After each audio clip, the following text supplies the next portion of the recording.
Hey, how y'all doing today, man? Here's another video. I am Raw Base TV. You dig what I'm talking about? Welcome to the base station, man. We talk about everything, what's going on around the country. You dig? And here today, we stopping around in Florida.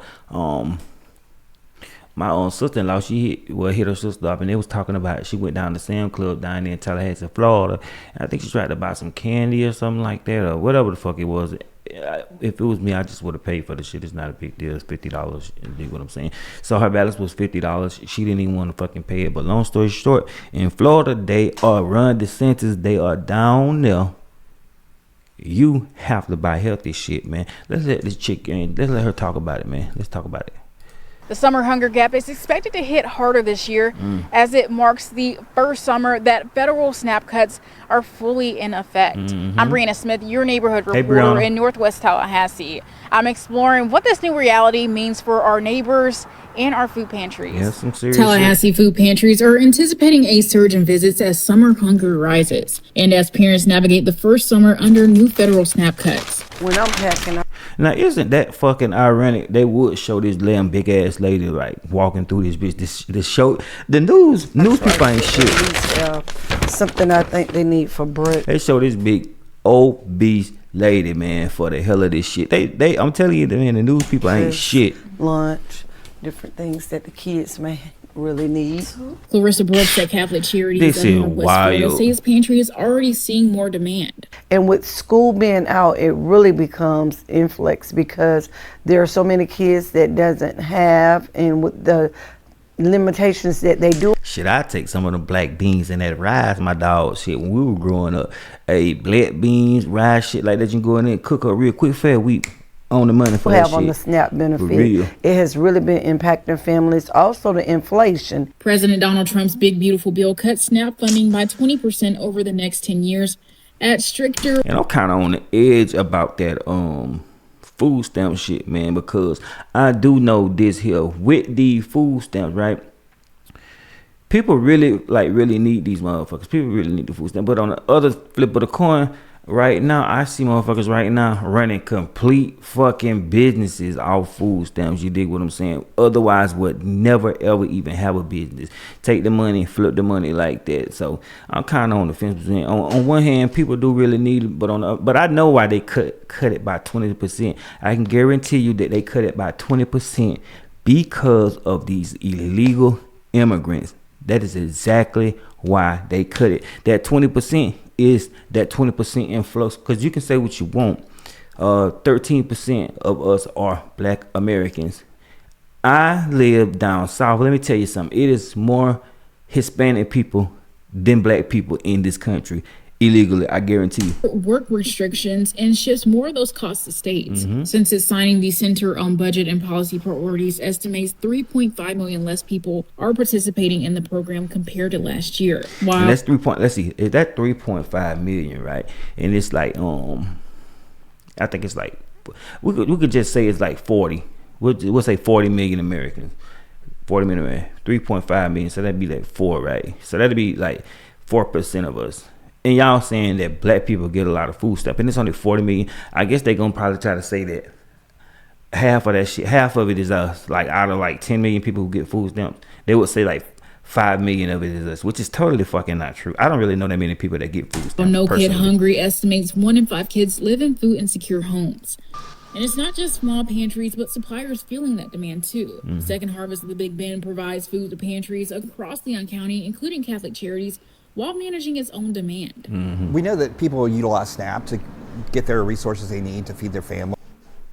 That we're not sure how much, but we're already seeing an increased need of people coming for our services. But there's still uncertainty about the real impacts of these cuts on summer hunger. Child hunger and summer hunger is a big deal already here in our service area, so we can only imagine how much more this will grow. Both say now is the time for community support to help keep pantries stocked amid this new reality. Information on how you can donate and even receive assistance from both of these organizations will be in this story on our website, WTXL.tv. In Northwest Tallahassee, Brianna Smith, ABC 27. Now, see, in my opinion, since I've been going to sports, since I've been an adult, I would say, since I've been an adult, and I went to school in the early 2000s and 1995. I was in kindergarten in 1995, and I definitely remember them every fucking year. Every year they would say that we having like this food pantry thing. But back then, where I live at, they would have buses that run different routes. It'd be like the north side has a bus, the west side has a bus, east side. They would run. I don't even know if they do that anymore. They would. Oh, now at the schools during the daytime, they have a breakfast and the lunch. The children, like my kids, are out for summer right now, but they are at work with my mother right now. They would have. You could walk them literally up to school 8 o'clock this morning, and they serving breakfast for the students.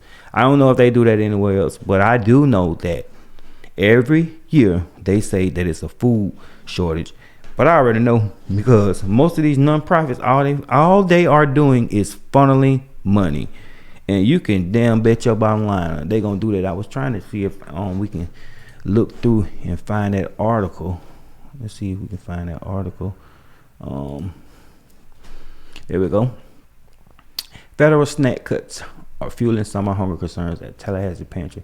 I don't know, Brianna Smith. I don't know if I believe that. I just don't know if I believe that. There, Chelsea Brooks, who works with Catholic Charities of Northwest Florida, say the pantry is already seeing more demand.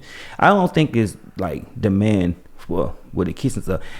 Just riding through Tallahassee, you can see, man, it's a lot of homelessness going on there. I work at the hospital in Tallahassee. I ain't gonna tell you what, for just know I work psych.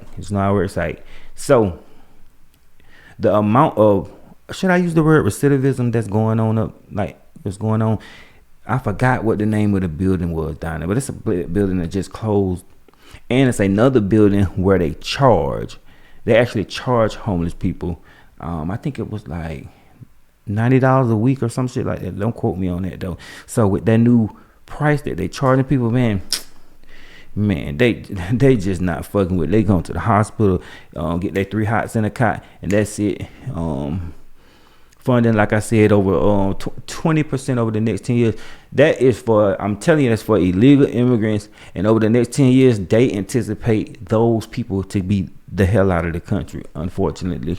I don't know how y'all feel about that. I ain't really on the fence about it, because black people used to work. We used to work. We used to be proud people. We used to be carpenters, all type of shit like that, man. Woodworking, all that. But when these illegal aliens came in, it's kind of like that South Park episode where the people were coming back from the future and working for little bits of money and taking it back to the future, and then there'll be some kind of like that right there. They get the money here in America, send it over across the line. The money, like last I checked, it was $1 was like 14 to, it's probably more than that. $1 to the 14 pesos, which is a fucking lot. Let's see here, 2023. 43,000 Leon County are considered food insecure. I'm telling you, I really find that hard to believe, because in Leon County is a Caucasian city. It is FSU, it's FAMU, it's TCU, well, TSU now, Tallahassee State University.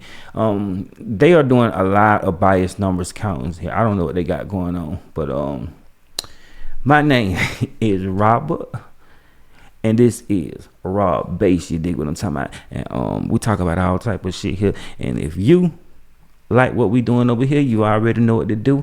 And my email is viewsfromamerica@gmail.com. It's down in the link. If you see any stories you want me to cover, just let your boy know, and we'll get into it. All right. So, peace, love, hair grease. You dig?